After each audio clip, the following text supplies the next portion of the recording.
문이 닫히면 못 들어갑니다.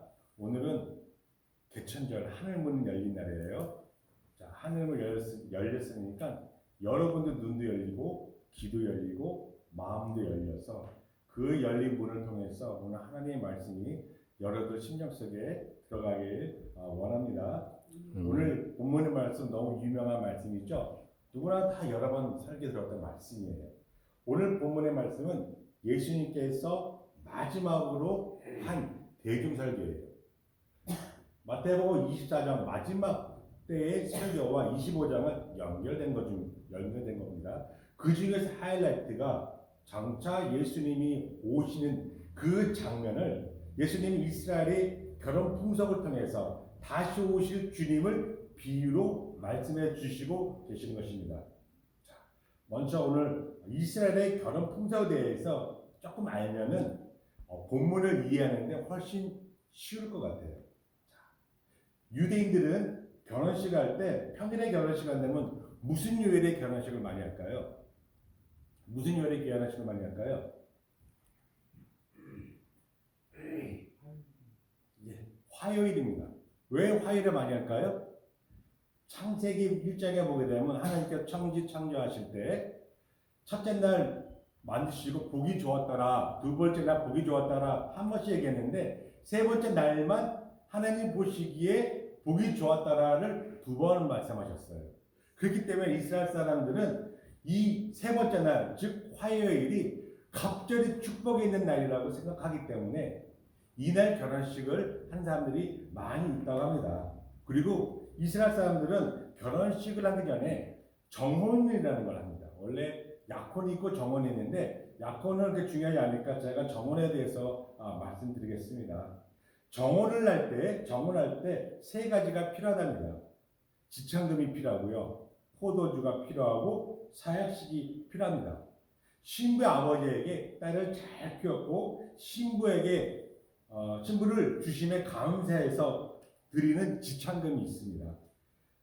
그리고 그 신부에게 결혼 의사를 밝히고 이 결혼에 승낙한다는 의미에서 그 신부가 포도주를 마시는 거예요. 자, 그래서 지참금이 필요하고 포도주가 필요하고 사약사가 필요합니다. 자, 우리는 예수님의 신부입니다. 예전도 그 신부가 그 가정이 훌륭한 가문이고 그 신부가 귀한 신부면 지참금도 더 많이 드려야 돼요. 그렇죠? 그럼 신랑 대신 예수님, 신부 된 우리 지참금은 얼마일까요? 우리는 얼마일까요? 신부는 얼마쯤 될 것 같아요? 우리의 우리 가치는 밸류는 어느 정도 될까요? 예수님이 생명을 바쳐서 우리를 사셨어요. 우리의 가치는 예수님이 생명을 준 그 가치예요.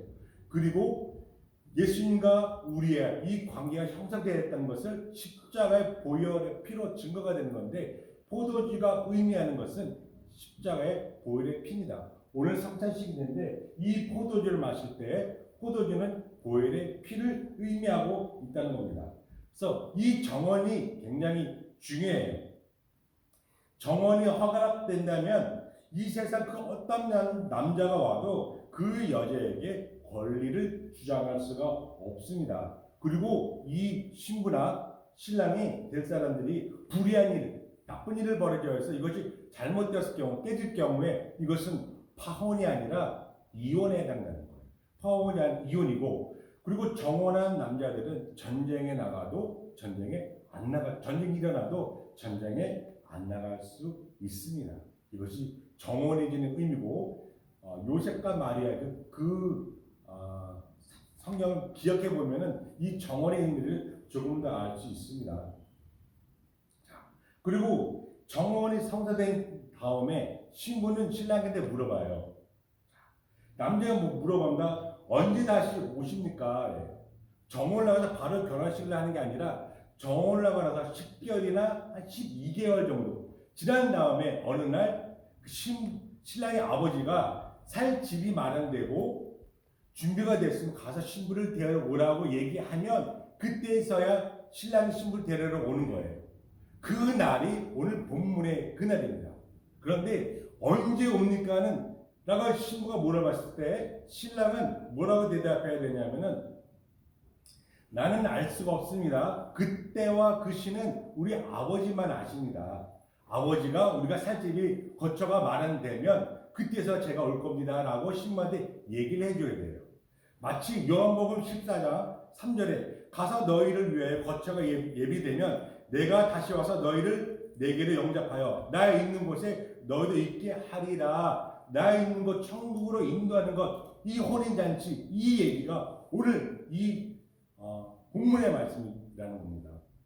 그런데 이 본문의 말씀이 또 제가 여러 분의 목사님 설교를 들었는데 설교를 들으면서 혼인잔치에 들어간 슬기로운 처녀와 들어가지 못한 미련한 처녀의 비유는 믿는 자와 믿지 않는 자의 비유라고 말씀하고 있는 분이 있으세요.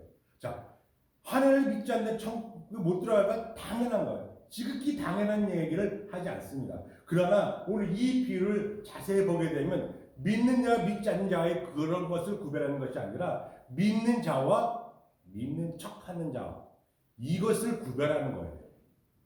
믿는 자와 믿는 척하는 것은 평상시에는 알 수가 없어요. 그러나 예수님 하실 때, 결정적일 때 믿는 자와 믿는 척한 자는 구별돼요. 양과 염소가 구별되는 것처럼 믿는 척한 자들은 반드시 걸러내고 구별해야 됩니다.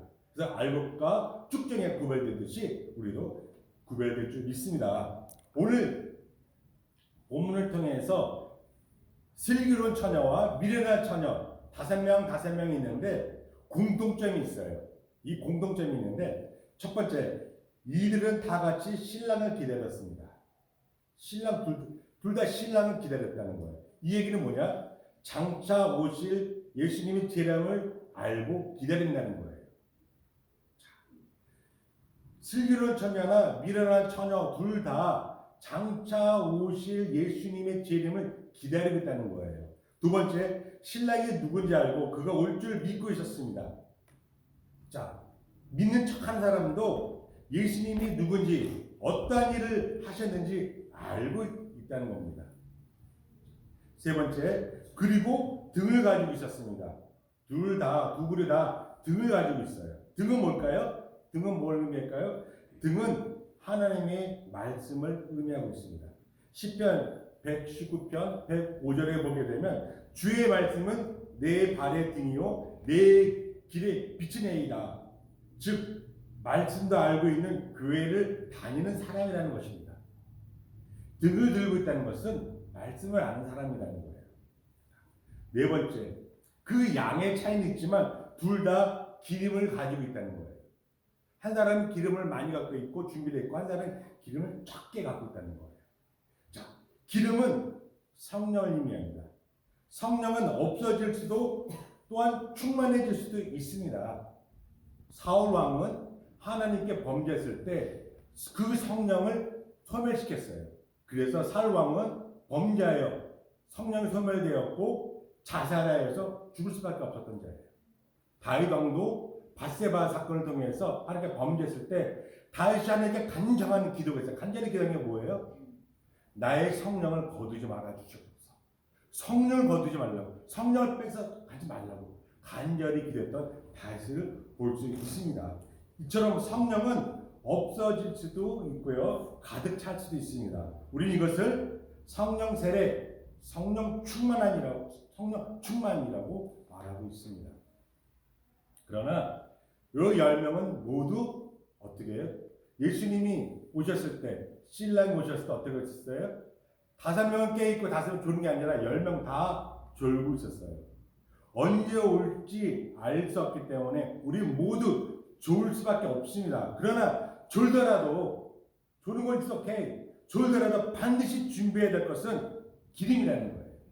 내가 졸아도 잠자도 괜찮은데 준비해야 될 것은 기름 준비하고 졸고 기름 준비하고 잘하는 거예요. 결국 이 미련한 5 처녀도 예수님을 알고 그분이 다시 오실 것도 알고 하나님의 말씀을 아는 자이지만 우리와 같이 이 자리에 앉아서 예배드리는 성도라는 것이에요.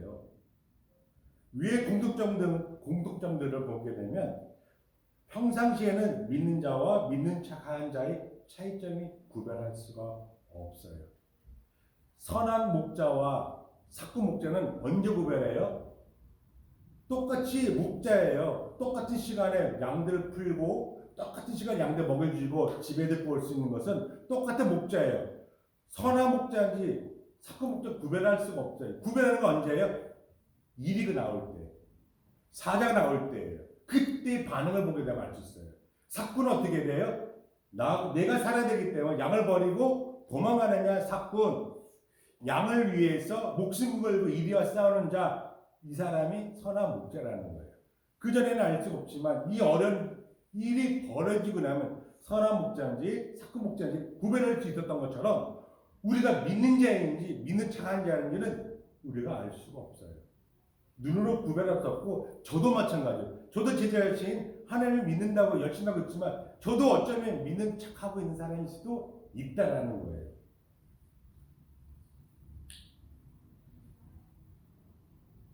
그렇듯 아는 자가, 예수를 아는 자가 천국에 가는 것이 아니라 아는 걸 행하는 사람이 천국에 들어간다는 것입니다. 마태복음 7장에 주여 주여 하는 자마다 천국에 다 들어가는 것이 아니라 다만 하늘에 계신 내 아버지의 뜻대로 뭐하는 사람? 행하는 사람. 잘해야만 들어갈 수 있다는 거예요. 예수님을 안다고 들어가는 게 아니고 예수님 무엇을 하시는지 안다고 십자가에 못 박혀 죽으시고 나의 죄를 죽었다고 안다고 청구하는 것이 아니라 그분의 말씀하신 그 뜻대로 잘해야만 우리가 천국에 들어갈 수 있다는 것입니다. 여러분들은 아는 자입니까? 행하는 자입니까? 행함이 없는 것은 쓸데없는 지식에 불과합니다. 지식은 우리를 구원할 수 없습니다. 사람들은 몸짱이 되기 원해요. 저도 마찬가지고요. 배에 왕자가 새겨지고 가슴이 불룩불룩 나오고 이 알통이 그냥 사과만 알통이 좀 나오기를 원해요. 그리고 어떻게는 이 비기가 빠지고 몸짱이 될 수 있는 방법을 저도 알고 여러분도 알아요. 그렇죠? 탄수화물을 줄이고 단백질, 닭가슴살 같은 단백질을 많이 먹고 하루에 3세트씩 집중적으로 운동을 하고요. 그리고 유산소 운동을 꾸준하게 되면 어떻게 돼요? 몸짱이 되는 걸 알고 있어요. 그런데 몸짱이 되는 걸 정확하게 알고 있다고 해도 여러분 우리가 몸짱이 됩니까? 결국 그럴 수 없어요. 뻑뻑하게 몸짱이 되는 법을 알고 무엇을 하면 뭐 되고 무엇을 먹어야 되면 어떤 운동을 다 알고 있어도 지식이 있어도 내가 힘들어도 체육관에 가서 이것을 하지 않으면 행하지 않으면 결코 몸짱이 되지 않아요. 알고 있는다고 몸짱이 되는 거 아니에요. 하지 않으면 배만 나오고 이티 몸이 되는 거예요. 팔, 다리가 가늘어지는 그런 몸이 되는 거예요. 청도 마찬가지인 거예요. 청도 내가 안다고 지시로 갖추는 건 결코 아니라는 거예요. 천국 가기 위해서 우리의 거룩한 행위가 반드시 있어야 됩니다. 그래야만 우리가 천국에 들어갈 수 있다는 겁니다. 오늘 그 행위가 뭐냐? 기름 준비라는 거예요. 기름 준비. 장거리 여행, 예를 들어 뉴욕에 가는데 준비해야 될 게 뭐예요? 먼저 장거리 여행할 때 자동차 기름이 만땅인지 아닌지 준비해야 되잖아요. 그렇잖아요? 뉴욕에 가려고 짐 싣고 딱 장거리 여행 가려고 하는데 경고등이 불려. 기름이 없다는 경고등이 빨간불이 들어와요. 불이 들어왔다고 차 바로 쏘진 않아요. 그렇죠? 경고예요. 워닝이에요. 그런데 이것을 무시하고 계속해서 가다 보면 어떤 일이 벌어져요? 차는 반드시 스톱하게 됩니다.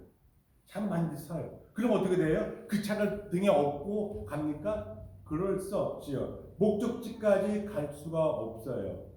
어떻게 돼요? 기름을 넣어야 돼요. 떠나기 전에 기름을 만땅으로 채워서 이것을 영적인 성령 충만이죠. 성령 충만을 받고 나가야 되는 거예요. 기름을 만땅 시켜놓고 가야 되는데 가다가 기름 떨어지면 다시 한번 기름 더 넣어야 되잖아요. 기름을 어디서 넣어요? 주유소에서 넣는 거예요. 그렇죠? 자, 그럼 우리는 성령 충만하면 어디서 받아야 될까요? 우리 주유소는 어딜까요? 우리 주소는 어딜까요? 어떻게 우리 성령의 기름을 받을 수 있을까요? 중요하잖아요. 기름 준비하라고 목이 터져 외쳐도 직접적으로 나에게 성령의 기름이 있어야 천국 들어가는 중요한 건데 기름 준비는 어디서 할까요? 주의사는 뭘까요? 주의사는 어딜까요? 그것이 교회고요. 그것이 가정에서입니다. 하나님 앞에 거룩한 예배 드릴 때, 하나님 앞에 찬양 드릴 때, 하나님 앞에 기도 드릴 때, 하나님의 말씀을 듣고 묵상할 때, 이럴 때 하나님의 성령의 기름이 압축되어서 기름이 흘러나옵니다. 이 흘러나온 기름을 우리의 영혼의 탱크에 담아놔야 돼요. 킵해야 돼요. 오늘도 여러분들이 이 시간 나온 것은 왜 나오셨어요? 종교 활동하기 위해서. 어쩔 수 나오신 거예요? 아니에요. 살아계신 하나님 앞에 예배드리러 나오신 거잖아요. 살아계신 하나님 앞에 감사함으로 찬양드리러 나온 거고 기도를 이 자리에 나오신 거잖아요. 여러분들 신령과 진정으로 예배드렸다면 오늘 여러분에게 성령의 기름이 1갤런씩 여러분 탱크에 차 있을 줄 믿습니다. 오늘 그런 예배가 돼야 돼요. 그런 예배를 드려야만 성령의 기름이 우리 안에 차일 수 있습니다. 그런데 또 하나, 예수님이 오시는 날은 아무도 모릅니다. 아무도 몰라요. 마태복음 24장 앞절의 말씀을 하게 되면 그 날과 그때는 아무도 모르나니 노아의 때와 같이 인자의 임함도 그날이라 하고 말씀하십니다. 홍수까지 사람들은 먹고 마시고 장가고 시집가고 있으면서 홍수로 다 죽기까지 깨닫지 못했다고 성경에 써 있어요. 깨닫지 못했어요.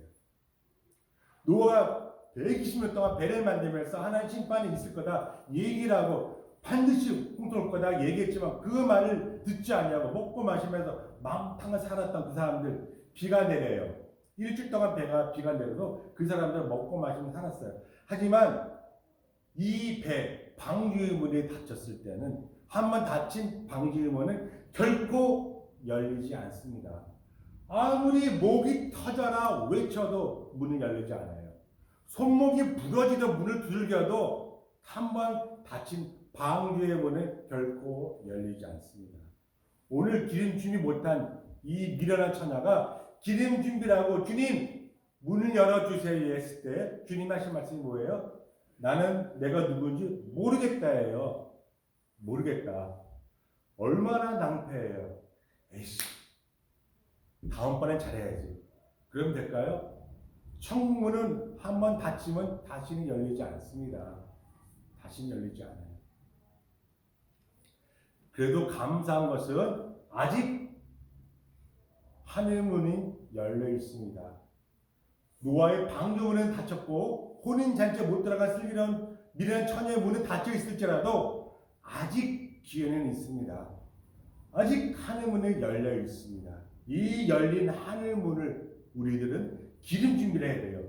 예수님 오셨을 때는 그때는 too late, 이미 늦어요. 그 얘기하는 거잖아요. 그때 준비하려면 늦는다. 하늘 문은 닫히고 나는 너가 누군지 도무지 모른다는 거예요. 얼마나 낭패스럽습니까? 두 번 다시 돌이킬 수가 없어요. 천국문에 못 들어가면 어디로 가요? 다른 중간 문이 있어요? 천주교처럼 우리 중간 연옥이 있습니까? 아니잖아요. 천국은 지옥에 뜨거운 곳에 들어가는 거예요. 그곳에서 100년, 1000년이 아니라 영원한 시간 동안 그곳에 살아야 되는데 기름 준비하지 않은 거예요. 이것 때문에 그렇게 된다면 얼마나 낭패예요. 주님이 언제 올지 알 수 없어요. 그렇기 때문에 깨 있어야 되고 오늘이라도 지금 당장이라도 우리 준비하고 있어야 된다는 거예요. 오늘 이 예배 끝나고 밖에 나가는데 하늘 문이 열리고 천국에서 나팔 소리가 들려요. 예수님 오셔요. 성에 나오는 그 때가 오늘일 때 이름을 얘기할 때 누구 집사야 누구 집사 이름 불렀는데 내 이름 안 불렀다면 이것처럼 낭패가 있을까요? 이것처럼 낭패가 있을까요? 이건 엄청난 일인 거예요. 이 어마어마한 이 엄청난 이 일 겪지 말라고 주님께서 누구의 말씀을 통해서 얘기해 주신 거잖아요. 자, 여러분들은 깨 있어야 돼요. 언제 주님이 알 수 없어요. 깨 있는 우리들을 준비해야 될 것은 기름 준비를 해야 되는 거예요. 왜 기름 준비해야 돼요? 그 기름 가지고 뭘 쓰려고요? 예수님이 언제 오신다고 그랬어요? 밤중에 오신다고 그랬어요. 깜깜한 밤에 불을 밝히는 건 뭐예요? 환에 무슨 불이 있어야 돼요. 그런데 불이 붙여도 불이 안 붙어요. 안 해내져요. 왜 그래요? 기름이 없으니까. 기름은 뭐예요? 불을 밝히는 거, 화내게 하는 거예요. 너희는 빛이니 세상을 밝혀야 되는데 나의 기름이 없는데 어떻게 세상을 밝힐 수가 있습니까? 이사야 6장에 너희는 세상의 빛이니 일어나 빛을 발하라. 네 빛이 너에게 임하였느니라. 빛인데 기름이 없으면 세상을 밝힐 수가 없어요. 그래서 하나님 우리 세상을 밝히기 위해서 너희는 기름을 준비하라. 이 기름을 가지고 세상을 밝히라는 것입니다. 우리는 신부예요. 신랑이 오기 전까지 신부는 우리가 가져야 할 자세는 정결과 거룩이에요. 신부는 정결과 거룩이에요. 정올라 해도 1년, 10개월이나 1년 정도 기간이 있는데 이 안에 무엇을 해야 돼요? 정결해야 돼요. 장차 신랑 대신 예수님 오실 때까지 나를 지키고 내 자신 지켜야 돼요. 아무리 잘생긴 남자가 와도 아무리 돈 많은 남자가 와서 주먹만한 다이아몬드 준다 해도 우리는 정죄를 지켜야 되는 거예요. 왜? 나의 신랑은 예수님이시기 때문에. 그래서 우리가 이 땅에 지켜야 될 것은 뭐예요? 정결과 거룩이라는 거예요. 십계명 첫 번째가 뭐예요? 하나님만 사랑하는 거잖아요. 하나님 외에 다른 신은 없어요. 두 번째, 다른 우상에게 절하면 안 돼요. 자, 이게 엉뚱한 지키기 어려운 거예요. 여러분들 결혼할 때 십계명 있죠? 첫 번째 뭐예요? 이 겉머리가 팥뿌리가 될 때까지 그 아내만 사랑하는 것이잖아요. 그렇죠? 아내만 사랑하는 거예요. 남편만 사랑하는 거예요. 그런데 아내도 사랑하면 안 되는 거예요. 내 아내도 사랑하고 앞집 여자도 사랑하고 뒷집 아줌마도 사랑하면 그것은 깨진 가정이에요. 있을 수 없는 가정이라는 거예요. 이스라엘 백성이 왜 망했습니까? 왜 망했어요? 왜 포로로 끌려갔어요? 왜 그렇게 망했어요? 하나님을 사랑 안 해서 예배를 안 드려서 아니에요. 예배도 드렸고 하나님도 사랑했는데 문제는 뭐냐? 하나님만 사랑한 게 아니라 하나님도 사랑했고 바울도 아세라도 우상도 사랑했다는 거예요. 결혼한 남자가 아내와 다른 남자를 사랑했다면 다른 여자를 사랑했다면 이것은 깨진 관계예요. 그래서 이스라엘이 깨진 거예요. 우리가 해야 될 것은 하나님도가 아니라 하나님만 사랑해야 되는 거예요. 하나님만 사랑하고 하나님만 예배드리고 우상, 다른 여자, 다른 남자 쳐다도 보면 안 된다는 거예요. 이게 신부된 우리가 신랑 대신 예수님을 맞이하는 자세예요. 지금 우리의 모습이 그런 모습이 되야 되는 거예요. 지금 제가 얘기하는 이 모든 것들을 정확하게 우리 조선의 소설책이 쓰고 있어요. 러브 판타지, 조선의 소설. 그게 뭐예요? 그게 춘향전이에요. 춘향전. 이도령과 이몽룡과 춘향이는 서로 사랑하고 정혼을 했어요. 그러면서 이도령이 장차 내가 그 시험에 패스해서 다시 들어오겠다. 아비백 하고 가신 분이에요. 자, 근데 이 세상은 어때요? 그 이쁜 여자를 가만 놔두는 세상이 아니에요. 그런 반드시 사탄마귀는 옆에서 시큰적거리 유혹을 해요. 변사떠난 사람이 나타나서 유혹을 해요. 꼬셔요. 넘어가면 안 되죠. 나는 장차 정원한 남자이기 때문에 그 남자를 기다립니다. 정결을 지켜요. 유혹해도 안 돼요. 핍박해도 안 돼요. 때려도 안 돼요. 감옥에 가다놔도 안 돼요. 왜 이 춘향이는 그 이몽을 기다리고 있어요? 말씀 믿었기 때문이에요. 다시 들어온다는 이몽룡의 말을 믿었기 때문에 감옥에 있어도 죽음 직전까지 가도 그 정결을 지킬 수 있었어요. 그리고 마치 예수님이 오셨던 것처럼 마라나타 이몽룡이 돌아오셨어요. 암에 가서 출대어 외치면서 많은 군사들과 함께 왔을 때 변사또는 잡혀 감옥에 가게 되고 이몽룡과 춘향이는 평생 행복하게 살았다는 얘기가 춘향전이잖아요. 예수님께서 이 땅에 오시면 사탄 마귀는 무저갱에 갇히게 돼요. 영혼을 날려서 무저갱에 갇히게 되고 우리는 신랑 대신 예수님과 함께 결혼해서 천국에 들어가서 영원히 살다는 얘기예요. 춘향전과 복음에서 너무나도 일맥상통해서 참 놀랄 수밖에 없어요. 자, 말씀 마무리하겠습니다. 오늘 성찬식이 있기 때문에 말씀을 조금 일찍 마치려고 합니다. 오늘 여러분들 중요한 거 다른 건 다 놓쳐도 주님은 반드시 오십니다. 주님 반드시 오셨을 때 우리가 갖고 있어야 될 게 뭐예요? 기름 준비해야 돼요. 성령을 갖고 있어야 되는 거예요. 이 성령은 예배와 말씀과 찬양과 기도를 통해서 내 안에 축적되는 거예요. 이게 소비되고 세상을 바꾸는 소비되면 또다시 예배를 통해서 기름을 계속해서 모아야 돼요. 이 성령 충만한 삶을 살 때 주님 오셨을 때 나의 이름을 주님 부르실 거예요. 제어가 부르실 때 주님 부르실 때 공중에서 사랑하는 주님을 공중에서 만날 수 있는 것입니다. 그런 여러분들이 다 되길 예수 이름으로 축원합니다. 아멘. 이 시간 기도하겠습니다. 하나님 아버지 감사합니다. 주님은 반드시 오십니다. 오 하나님 아버지, 우리가 주님의 기름, 성령 기름을 충만히 간직하고 있다. 주님 오셨을 때, 주님 내가 여기 있어 나를 받아주십사 할 때 주님께서 나를 받아주실 믿습니다. 하나님 그러한 저희들 다 될수록 주께서 성령께서 함께해 주시고 우리 붙잡아 주시옵소서. 그렇게 하실 주님 찬양합니다. 예수님의 이름으로 감사하며 기도드렸습니다. 아멘.